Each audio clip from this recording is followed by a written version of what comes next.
하나님 말씀은 사도행전 1장 15절에서 16절까지 말씀입니다.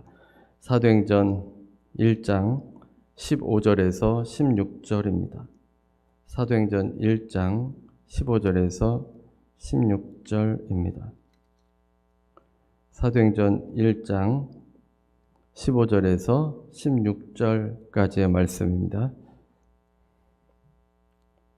사도행전 1장 15절에서 16절입니다. 우리 같이 함께 15절, 16절 합독하겠습니다. 모인 무리의 수가 약 120명이나 되더라. 그때 베드로가 그 형제들 가운데 일어서서 이르되, 형제들아, 성령이 다윗의 입을 통하여 예수 잡는 자들의 길잡이가 된 유다를 가리켜 미리 말씀하신 성경이 응하였으니 마땅하도다. 아멘.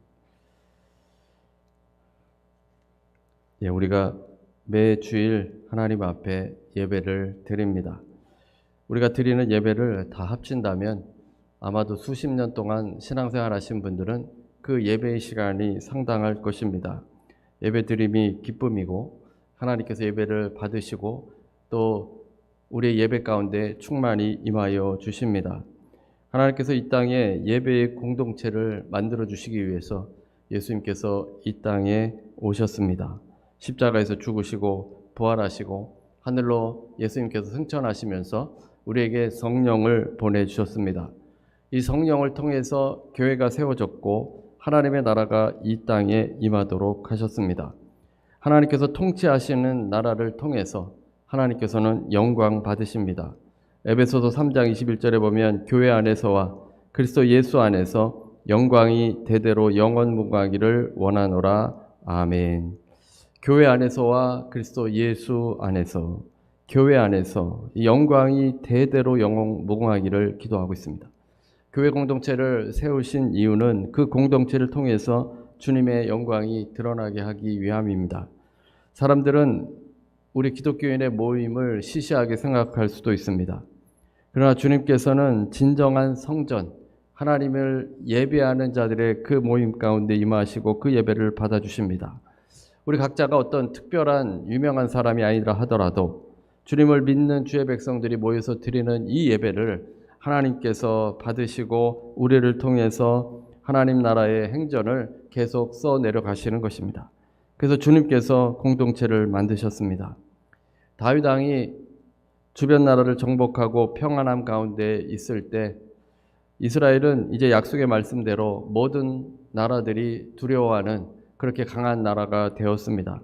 다윗은 하나님의 은혜에 감사하면서 하나님의 성전을 지을 생각을 했습니다. 하나님의 언약궤가 이 성막에 있는 것이 마음이 좋지 않았습니다. 자신은 백향목으로 만든 성에, 화려한 성에 거주하면서 하나님은 텐트에, 하나님의 언약궤가 텐트에 있었기 때문에 마음이 좋지 않아 하나님의 성전을 지어서 하나님께 드리려고 했던 겁니다. 나단 선지자가 이 이야기를 듣고는 좋게 여겼습니다. 하지만 하나님께서는 다윗이 성전을 건축하는 것을 반대하셨습니다. 하나님께서 성전을 지으라는 것은 하나님께서 명령한 것이 아닙니다. 만약 하나님께서 성전이 필요하셨다면 사사들을 시켜서 성전을 짓도록 말씀하셨을 겁니다. 그래서 다윗에게는 성전을 짓지 못하도록 하는데 그 대신에 하나님께서 놀라운 약속을 하십니다. 내가 영원히 그를 내 집과 내 나라에 세우리니 그의 왕위가 영원히 견고하게 서리라 하셨다 하라. 다윗에게 하나님의 집과 나라를 세울 것이고 다윗의 왕조가 영원히 견고할 것이다 라고 말씀합니다. 잘 아시는 것처럼 다윗의 왕조는 솔로몬 이후에 남과 북으로 나뉘어졌습니다. 남유다와 북이스라엘로 나누어졌는데 다윗의 왕조는 남유다로 흐르다가 바벨론에 의해서 멸망당하였습니다. 하나님께서 다윗의 왕조가 영원하다라고 한 것은 다윗의 후손으로 오시는 그 예수님께서 세우시는 그 하나님의 나라가 영원하다라는 것을 의미합니다. 하나님께서 통치하시는 그 하나님의 나라가 영원한 나라입니다. 다윗은 눈에 보이는 화려한 성전을 지으려고 했지만 하나님께서는 영원한 하나님의 나라를 다윗의 후손을 통해서 세우려고 하신 겁니다. 건물을 짓는 것보다 영원한 나라, 하나님을 믿는 백성들로 세워지는 그 영원한 나라를 세우는 것이 낫지 않겠습니까? 그래서 하나님께서 다윗은 건물을 지으려고 할 때 더 좋은 것을 예비하셨고, 다윗의 이름이 이제 존귀한 자로 이름이 되어지고, 그의 후손을 통해서 하나님의 성전, 진정한 하나님의 성전이 세워지게 된 것입니다. 예수님께서 이 땅에 오실 때 사마리아 여인이 예수님께 와서는 예배에 대해서 물었습니다. 어떻게 예배해야 하는지를 물은 것입니다. 솔로몬 이후에 이스라엘이 남과 북으로 나뉘어졌고, 여로보암은 예루살렘 성전으로 자신의 백성들이 올라가는 것을 보고, 절기 때마다 예루살렘으로 가는 것을 보고 이것에 대해서 위기를 느꼈습니다. 여로보암이 보기에 신생 북왕국의 안정을 위협하는 커다란 요소로 본 것입니다. 그래서 북이스라엘의 단과 베델에 단을 만들어 놓고 거기서 하나님을 예배하라고 했습니다. 하나님 말씀대로가 아니었습니다. 예루살렘에 가서 예배를 드려야 하는데 북이스라엘의 최북단과 최남단에 제단을 만들어 놓고 거기서 예배를 드리라고 한 것입니다. 결국 북이스라엘 사람들은 예루살렘으로 오지 않고 거기서 예배를, 절기 때 거기서 예배를 드리도록 하였습니다. 그리고 이 예배의 전통과 관습이 예수님 때까지 내려왔습니다. 그래서 사마리아에 산당을 지어놓고 거기서 예배를 드렸습니다. 그래서 이 사마리아 성에 살던 비참한 여인이 주님을 만나서 자신의 예배가 문제가 있음을 깨달았습니다. 여태까지 살아오면서 수없이 하나님을 예배했지만 문제가 있음을 알았던 겁니다. 예수님을 만났을 때 지금보다 여태까지 느껴보지 못한 그 기쁨과 평화와 생명의 살아있음을 느끼게 되었습니다. 그래서 이 여인이 예수님께 물어보는 겁니다. 우리 조상들은 이 산에서 예배하였는데 당신의 말은 예배할 곳이 예루살렘에 있다. 당신들의 말은 예배할 곳이 예루살렘에 있다 하더이다. 그러니까 이곳에서 드리는 예배가 참된 예배인지를 물어보는 겁니다. 남쪽에 있는 사람들은 당연히 예루살렘에 예배를 드리는 것이 참된 예배이고, 북쪽에 사는 사람들은 이 사마리아 성에 있는 그 제단에다가 예배를 드리는 것이 올바른 예배이다라고 한 것입니다. 그런데 주님께서 너희는 알지 못하는 것을 예배하는도다. 예배에서 중요한 것이 무엇인지를 깨닫지 못한다는 것입니다. 그들의 예배는 헛것이었습니다. 예배 때 가장 중요한 것이 무엇이겠습니까? 장소입니까? 그것보다 누구를 예배하느냐입니다. 누구를 예배하는지 모르게 될 때 그 예배는 시간 낭비일 것입니다. 아무리 화려하고 웅장한 성전에서 예배한다 하더라도 그가 하나님을 예배하지 않는다면 하나님이 받지 않는 예배입니다.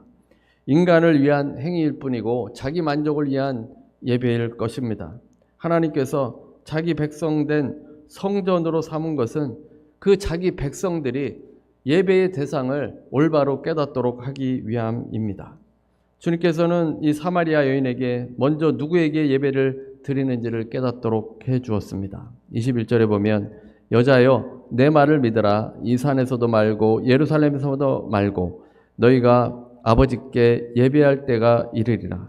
예배의 대상은 인간이 아닙니다. 하나님께 드리는 예배가 진정한 예배입니다. 우리가 교회에서 예배를 드리던 또 어디 가서 예배를 드리던 그 예배의 대상이 하나님이시면 하나님께서 그 예배를 받으시는 것입니다. 교회에서만 드려야 예배이다라고 할 수 없다는 겁니다. 주의 백성들이 모여서 드리는 예배, 하나님을 대상으로 드리는 예배, 하나님께 드리는 예배는 하나님께서 받으시는 예배입니다. 이제 예수님께서는 어떻게 예배 드릴지를 말씀해 주고 있습니다. 하나님은 영이시니 예배하는 자가 신령과 진정으로 예배할지니라. 하나님은 영이시니 신령으로 예배하라. 여기서 신령은 영이라는 뜻입니다. 성령으로 예배하라는 것입니다. 진정은 진리입니다. 영과 진리로 예배하라. 공간이 문제가 아니라 우리에게 임하시는 성령으로 예배하고 진리로 예배하라고 하신 겁니다. 어디서 예배를 드려야 합니까? 요한복음 4장 21절에 여자여 내 말을 믿으라. 이 산에서도 말고 예루살렘에서도 말고 너희가 아버지께 예배할 때가 이르리라. 살아계신 하나님을 향한 예배는 특정 공간에 국한되어 있지 않습니다. 모든 장소에서 주님을 예배할 수 있습니다. 사마리아에서 예배하는 것도 아니고 예루살렘에서 예배해야 하는 것도 아닙니다. 신령과 진정으로 주님 백성들이 모여서 성령이 임하는 그곳에 예수 그리스도로 예배 드리는 것, 그것이 하나님께서 받으시는 예배, 하나님께서 임하시는 예배입니다. 오늘 본문 사도행전 1장에서는 하나님을 진정으로 예배하는 예배 공동체가 생겨나게 됩니다. 교회가 시작되는 모습입니다. 예수님께서 죽으시고 부활하셔서 제자들을 만나셨습니다. 제자들에게 하나님의 나라를 가르치셨습니다. 이제 주님께서는 제자들이 보는 가운데 하늘로 승천하셨습니다. 천사들은 제자들에게 갈릴리 사람들아, 주님께서는 너희가 본 그대로 오실 것이다. 그러니 너희들이 해야 할 일을 하라. 이렇게 말씀하셨습니다. 그래서 제자들은 주님께서 말씀하신 대로 성령을 기다렸습니다. 주님께 드리는 예배를 드리려면 영과 진리로 성령이 있어야 예배를 드립니다. 그래서 함께 모여서 마음을 같이하여 오로지 기도에 힘썼습니다. 이들의 모습이 교회의 모습이 되었습니다. 이때 모인 무리의 수가 120명입니다. 예루살렘에 모여서 기도하던 무리, 그들이 곧 교회가 되었습니다. 주님의 제자들이 모인 곳에 성령이 이제 임하게 되고 이들은 세상을 뒤엎는 하나님의 역사를 이루게 됩니다. 하나님을 예배하려면 영으로 예배해야 합니다. 성령이 임하면 이 공동체는 주님을 진정으로 예배하며 하나님께 영광이 되는 공동체가 된다는 겁니다. 그래서 예수님께서 이 땅에 오셔서 우리 죄를 사하시고 또 우리를 구원해 주셨는데 그 이유 가운데는, 그리고 이제 부활하시고 승천하신 이유는 우리 이 공동체에 성령을 보내주시기 위해서 진정으로 하나님께 예배할 수 있는 그 공동체가 될 수 있도록 주님께서 승천하신 겁니다. 그 당시 예루살렘은 중심지였습니다. 이스라엘의 중심지였습니다. 그곳에는 제사장들과 사두개인과 바리새인들이 있었습니다. 그들은 모두 하나님을 잘 믿는다고 하는 사람들입니다. 제사장은 사람들을 하나님께로 인도하는 사람이고 하나님께 드리는 제사를 책임집니다. 사두개인은 귀족 계급에 속하고 예루살렘의 유력자들, 힘 있는 자들입니다. 바리새인들은 분리된 자라는 뜻입니다. 유대교의 경건주의의 분파인데 예수님 당시에 바리새인들이 6,000명에서 3만 명에 이른다고 합니다. 바리새인들의 위세도 대단했습니다. 사람들은 예루살렘에서 제사장들이 모이거나 사두개인이 모이거나 바리새인들이 모이면 그들을 통해서 뭔가 대단한 일이 일어날 것이라 주목할 것입니다. 하나님을 잘 알고 율법을 잘 알고 있는 사람들이기 때문입니다. 그런데 하나님께서는 그들 모임 가운데 임하지 않으셨다는 사실입니다. 하나님께서 그들을 사용해서 세상을 바꾼 것이 아니었습니다. 그들의 공동체 예배, 하나님께서 임하지 않는 예배이었던 것입니다. 약속하신 주님의 영은 제사장의 모임도 아니고 사두개인의 모임도 아니고 바리새인의 모임도 아니었습니다. 예수님의 제자들이 모였을 때, 마가의 다락방에 모여서 한 마음으로 기도에 힘썼을 때 그곳에 주의 영이 임하였습니다. 세상 사람들은 아무도 주목하지 않았습니다. 그러나 하나님께서는 주목하여 보셨습니다. 기도하던 제자들 역시 자신의 모임을 통해서 세상을 뒤엎는 역사가 전개되리라고는 생각하지 못했을 겁니다. 단지 스승님이신 예수님께서 성령이 오기까지 기다리라고 하니까 말씀에 순종하면서 한 마음이 되어서 기도했을 뿐입니다. 그곳에 성령이 임해서 이제 하나님께 참된 예배를 드리게 되어집니다. 오늘도 우리가 하나님께 예배를 드리는데 주의 성령이 임해서 우리가 주님께 예배를 드립니다. 너희 둘셋이 내 이름으로 모인 곳에는 나도 그들 중에 있겠다라고 하셨습니다. 주님의 이름으로 우리가 모여서 예배를 드리는 이곳에 하나님께서, 전능하신 하나님께서 임하십니다. 주님의 백성들이 모인 곳에 주님께서 임하십니다. 오늘 비가 내리고 있는데 하늘에서 단비가 내리듯이 우리가 예배를 드릴 때는 성령이 하늘로부터 임하게 되어집니다. 그래서 신령과 진정으로 주님께 예배를 드립니다. 성령께서는 예배 가운데 우리를 회복시키시고 치유하시고 또 하나 되게 하시고 서로 사랑으로 대할 수 있도록 만드십니다. 오늘 본문 15절에 보면 모인 무리의 수가 약 120명이나 되더라. 모인 무리의 수가 120명이나 되더라. 마치 그 숫자가 많은 것 같은 뉘앙스를 줍니다. 하지만 원문에는 120명이나 되더라 라는 표현이 없습니다. 그냥 120명쯤 되더라입니다. 새 번역은 이렇게 번역했습니다. 그 무렵에 신도들이 모였는데 그 수가 120명쯤이었다. 예루살렘에 모여있는 제자들의 숫자가 120명이 많은 숫자가 아니라는 겁니다. 예루살렘에 얼마나 많은 사람들이 있겠습니까? 그 많은 사람들이 모인 곳에 주님은 주목해 보지 않으시고 적은 수이지만 120명이 모였는데 그곳에 주님께서 그들을 바라보셨습니다.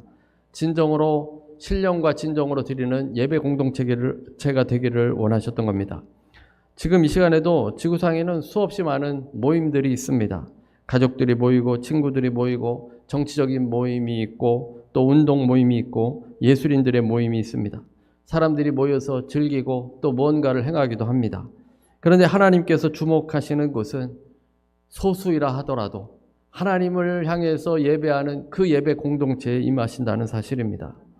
주님께서 교회를 통해서 영광을 드러내시고 교회를 통해서 놀라운 일을 이루시기 때문에 주님의 제자들이 예배하는 것, 그것을 바라보십니다.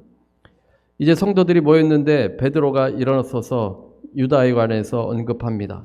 성령이 다윗의 입을 빌어서 말씀하신 그 말씀이 이루어지도록 하였다고 되어 있습니다. 16절입니다.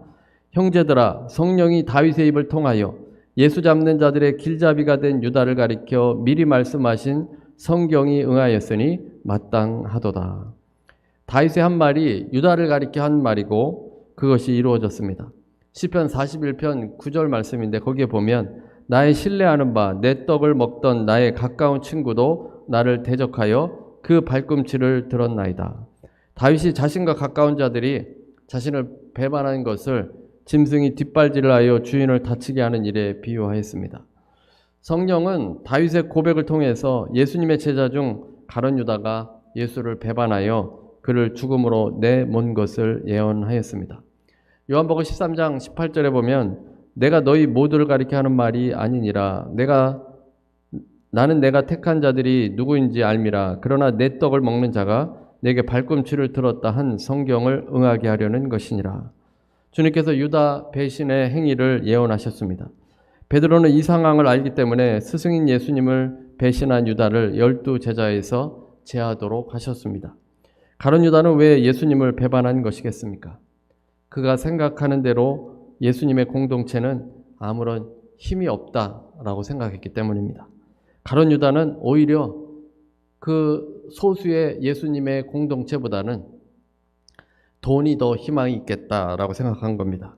마태복음 26장 14절 16절에 보면 그때 12 중에 하나인 가룟 유다라 하는 자가 대제사장들에게 가서 말하되 내가 예수를 너희에게 넘겨주리니 얼마나 주려느냐 하니 그들이 은 30을 달아주거늘 그가 그때부터 예수를 넘겨줄 기회를 찾더라.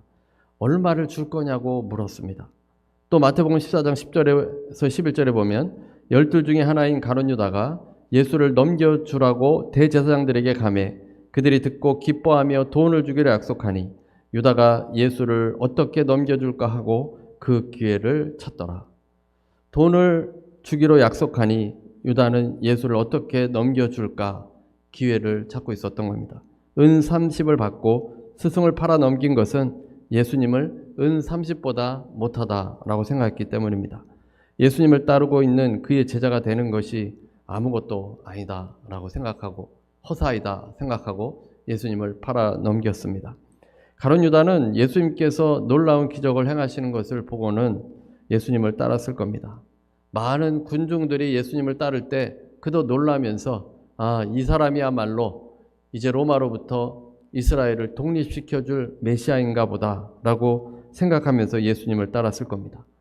또는 주님께서 초자연적인 그 역사를 이루시는 것을 보고 저 기술로 저런 역사를 가지고 사람들을 모아서 우리가 로마에 대적하면 될 것이다. 이런 생각을 가졌을 겁니다. 그러나 주님께서는 사람들을 모으지 않으셨습니다. 사람들을 조직하거나 그 사람들을 이용해서 로마와 대항하려고 하지 않았습니다. 주님께서 하신 일은 단지 한 사람 한 사람 주님의 제자가 되도록 했고 그 한 사람 한 사람이 주님을 따르도록 했습니다. 가룟 유다는 그 공동체보다는 물질과 세상의 힘을 갖기를 원했습니다. 그래서 결국 주님을 배반했습니다. 예수님의 제자들은 어떻습니까? 그들은 아무런 능력도 없는 사람들입니다. 힘도 없고 백도 없고 사람들을 불러 모아서 조직할 수 없는 그런 능력도 가진 사람들이 아닙니다. 그들은 단지 갈릴리인 뿐입니다. 갈릴리인들, 갈릴리 사람들일 뿐입니다. 그러나 그들이 주님을 따르고 120명이 모여서 마음을 같이 했습니다. 오로지 기도에 힘썼습니다. 그 모인 무리가 곧 교회가 되어집니다. 우리가 교회 공동체가 되었는데 이 교회의 주인은 예수님이십니다. 교회의 머리는 예수님이십니다.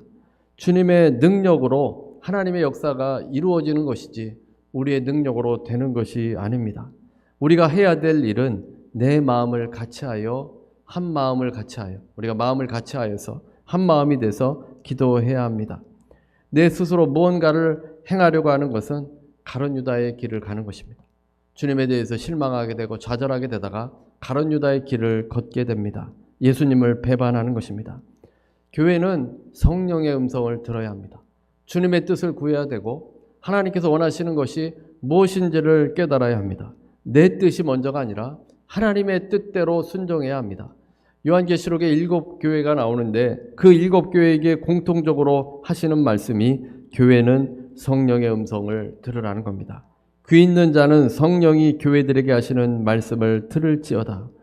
교회된 우리는 일심으로 기도하며 주님의 증인된 삶을 살아야 합니다.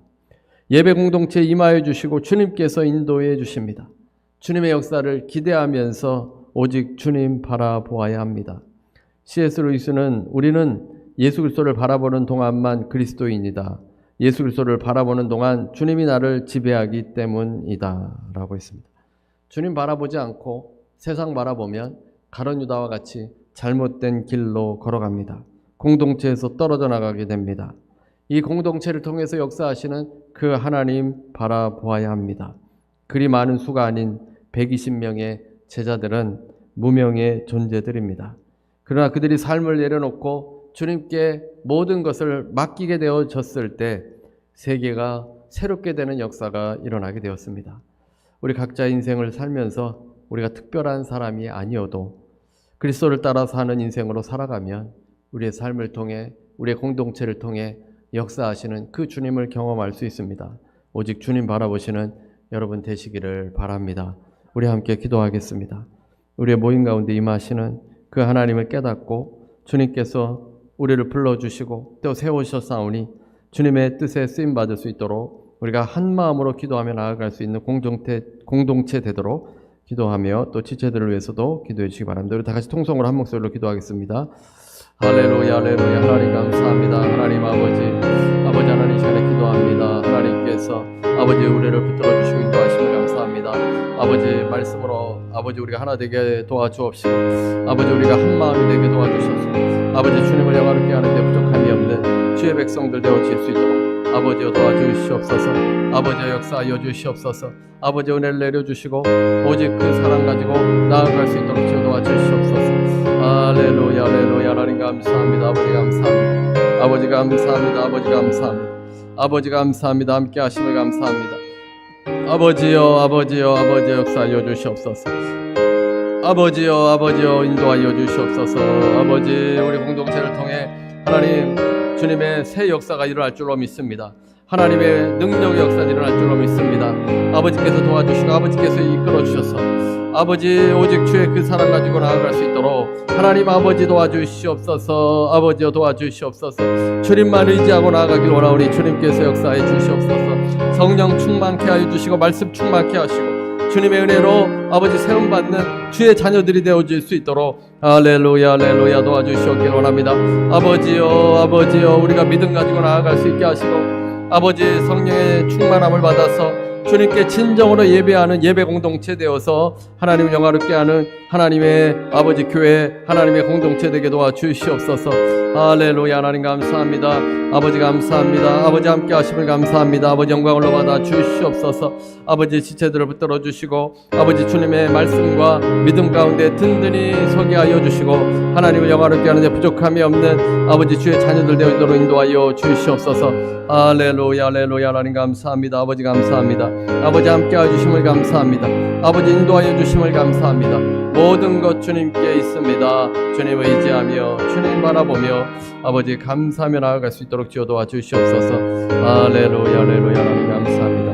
감사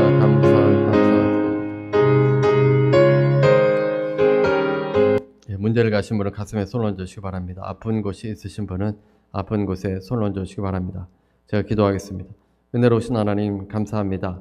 주님께서 우리 가운데 역사하시고 인도하시고 이끌어 주심을 감사합니다.